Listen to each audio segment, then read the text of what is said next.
नमस्कार दोस्तों, मैं हूं आपके साथ वैशाली और स्वागत है आपका हमारे द राना न्यूज चैनल पर। यहां हम आपके लिए लाते हैं देश दुनिया की सबसे बड़ी, सबसे ताजा और सबसे भरोसेमंद खबरें। चाहे राजनीति हो, अपराध हो, खेल हो या मनोरंजन, हर खबर तक पहुंचने के लिए जुड़े रहिए हमारे साथ। तो बिना देर किए चलिए शुरू करते हैं खबरों की ओर। क्या लोकतंत्र में अपनी आवाज उठाना अब गुनाह बन गया है? जब सड़कों पर युवाओं और छात्रों पर लाठीचार्ज हो, आंसू गैस के गोले दागे जाएं और गंभीर आरोप लगाए जाएं, तब सबसे बड़ा सवाल यही उठता है, क्या यही सबका साथ, सबका विकास अमृतकाल की तस्वीर है? आखिर इस पूरे विवाद की सच्चाई क्या है, आइए जानते हैं। देश में छात्रों और युवाओं के विरोध प्रदर्शनों को लेकर राजनीतिक माहौल लगातार गर्माता जा रहा है। इस बीच एक बयान ने बहस को और तेज कर दिया है, जिसमें कहा गया कि सरकार की लाठियों से युवाओं और छात्रों का सिर फूट रहा है। आप आंसू गैस के गोले चला रहे हो, आप करंट लगा रहे हो। क्या यही सबका साथ, सबका विकास है, अमृतकाल है? इस बयान के सामने आने के बाद सत्ता पक्ष और विपक्ष के बीच आरोप प्रत्यारोप का दौर और तेज हो गया है। विपक्ष का आरोप है कि प्रदर्शन कर रहे छात्रों के साथ सख्ती की गई, जबकि सरकार का कहना है कि कानून व्यवस्था बनाए रखना प्रशासन की जिम्मेदारी है और किसी भी तरह की हिंसा या अव्यवस्था को बर्दाश्त नहीं किया जा सकता। इस घटनाक्रम के वीडियो और तस्वीरें सोशल मीडिया पर वायरल हो रही हैं, जिन पर लोग अपनी अपनी राय रख रहे हैं। हालांकि वायरल दावों और वीडियो की स्वतंत्र पुष्टि अलग अलग मामलों में आवश्यक है।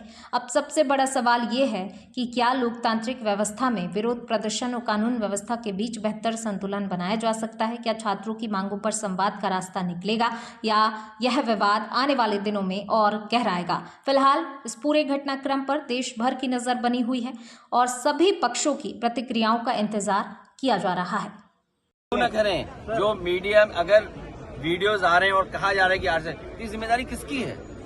सरकार की जिम्मेदारी है सच्चाई को बाहर लाना। क्या सरकार उसमें भी शामिल है वीडियो चलवाने में? क्या अगर वीडियोस आ रहे हैं सोशल मीडिया पर, मैं आपको भेज सकता हूं, अगर आप कहें तो आपको भेज दूं मैं। तो कंट्रोल किसके पास है? अगर सरकार ऐसे चलने क्यों दे रही है? अगर सरकार की बदनामी हो रही है और सरकार की लाठी से छात्रों का, नौजवानों का, युवाओं का सर फूट रहा है, आंसू गैस गोले चल रहे हैं, आप करंट लगा रहे हो, किसने नहीं देखा, किसको नहीं समझा? और दुर्भाग्य देखिए क्या है कि कई मीडिया के लोगों को वहां खड़ा होने पर भी उनको भी विरोध का सामना करना पड़ रहा है। इसलिए कम से कम आप लोग भी तो क्रेडिबिलिटी थोड़ा बचाओ। और जो डॉक्टर्स, जो वीडियो मैंने भी पोस्ट किया है, डॉक्टर्स क्या बता रहे हैं कि सर खुले हुए आए लोगों के, बच्चों के। क्या इसीलिए सरकार बनी थी? इसलिए इनका नारा था सबका साथ, सबका विकास।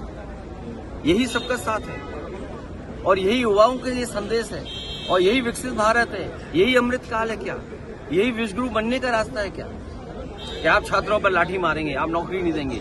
और अगर नीट में हेरा फेरी हुई है, नीट का पेपर लीक हुआ है, तो किसकी जिम्मेदारी थी? ये सरकार की जिम्मेदारी थी और सरकार ने स्वीकार किया, इसीलिए तो नीट एग्जाम दोबारा किया। और ये केवल दिल्ली में नहीं हो रहा है, देश में जहां जहां भारतीय जनता पार्टी की सरकार है वहां पेपर लीक हो रहे हैं। और यूपी में तो 20 पेपर लीक हुए हैं, एक के बाद एक, और लगातार पेपर लीक हुए हैं। इसकी जिम्मेदारी किसकी है?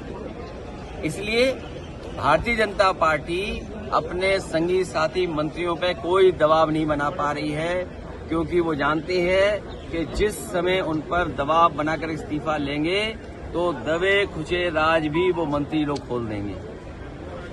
सर, क्या है दबाव?